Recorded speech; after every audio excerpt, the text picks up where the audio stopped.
Дождливо лето без гориштини. Најавениот топлотен бран никако да пристигне. И покрај најавите на метеоролозите за евентуална стабилизација на временските услови, на првиот ден од новиот месец повторно не дочека лабилна воздушна маса, која ја симна температурата под 30 степен. И ја стави дилемата во преден план, дали август, кој важи за најтопол месец во годината, ќе изненади и ќе биде непредвидлив и полн со изненадувања како и претходните два.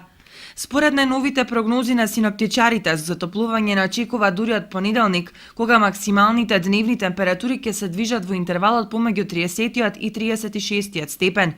Температурниот билтен најавува високи температури до средината на месецов, а и тие 15 дена ќе бидат пропратени со повремени електрични празнења, обилни врнежи и ветрови. Она што загрижува е температурната разлика, која ќе биде драстично поголема од онаа на која сме навикнати.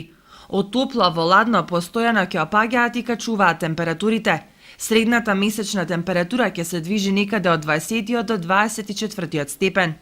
И синоптичарите не гарантираат за веродостојноста на прогнозите. Според нив варијацијата на температурата е постојана, па останува секојдневно будно да се следи ситуацијата на